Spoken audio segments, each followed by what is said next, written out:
as someone that the youth were making allegations against. I would say we handed over at least a foot-high amount of material to authorities, and nothing happened. Omaha police now accept that Larry King may have been abusing children. Good morning, Roberta. But its most senior officer claims the evidence was not conclusive. It is certainly possible that Mr. King was involved in illegal acts with children. If there was sufficient evidence of those types of allegations, he would have been prosecuted by the county attorney's office. For me, it was very clear that the case was not investigated and not pursued because of the alleged perpetrators. Those perpetrators, named by the children, were some of the richest and most influential citizens in positions of power in the state. Men prominent in industry, politics, the media, even the police. We can only name the ringleaders. Besides Larry King, they were department store millionaire Alan Baer and the celebrity columnist of Omaha's only newspaper, the World Herald, Peter Citron. With the judicial system apparently paralyzed, Larry King spent Franklin's money on courting political influence. $10 million went on jewelry, flowers, and private planes. He cultivated contacts in the inner circles of Ronald Reagan's White House. At his palatial homes, 3 in Omaha and 1 in Washington, D.C., he held extravagant parties for the influential and powerful. His lavish spending bought him a protected life. Larry King was constantly heralded, cheered, applauded in the news media as the great businessman that's helping the poor people, the black community of Omaha. The King's extravagance attracted the attention of the Internal Revenue Service. As a result, on April the 11th, 1988, the Franklin Credit Union was raided and closed by the FBI.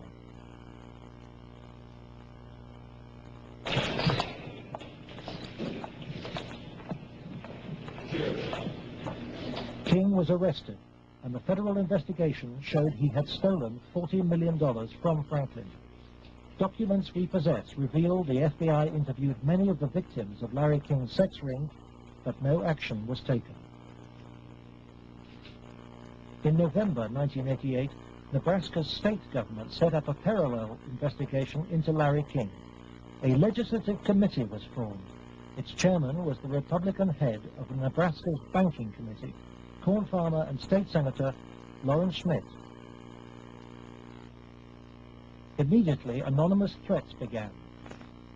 I received a phone call on the floor of the legislature. Floor did not identify himself, but he said, "Lauren, you do not want to have an investigation for the Franklin Federal Credit Union."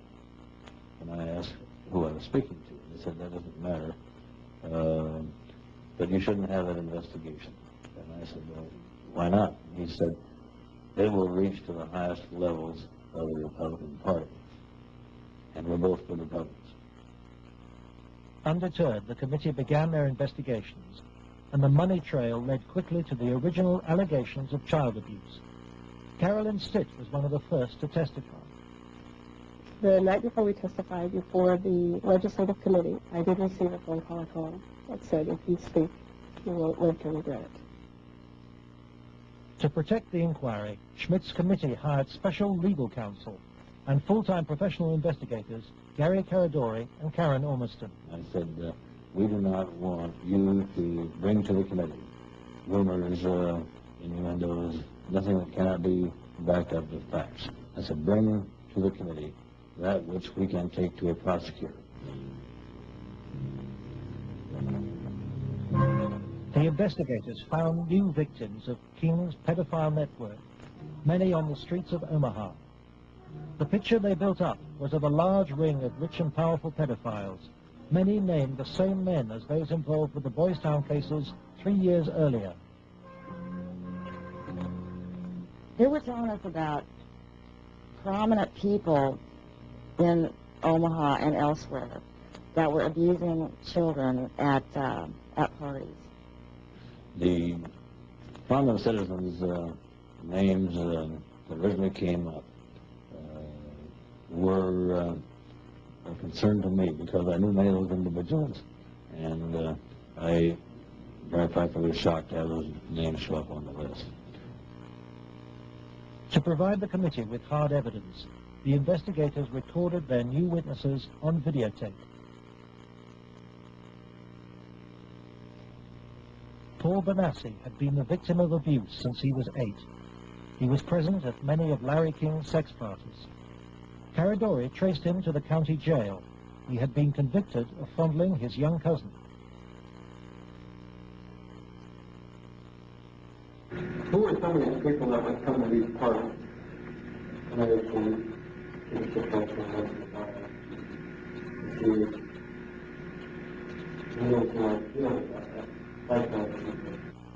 Media personality Peter Citron procured some of his victims from Boys Town. The kids he liked were mainly around the age of about 8 and 13. It was mainly fondling and oral sex with them. He did have some anal sex, but he usually did that with the older kids. The parties involved ever more sadistic abuse.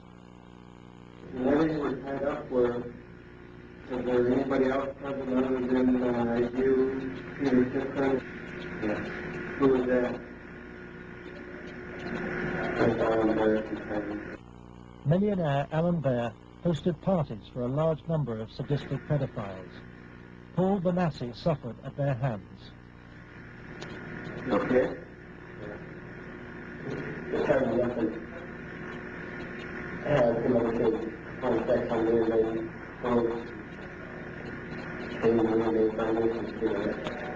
okay, let's take a deep breath out.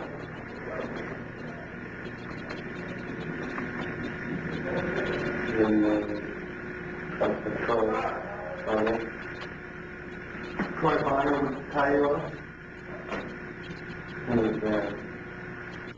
Troy Bonner was found by the investigators and his videotape testimony taken under oath.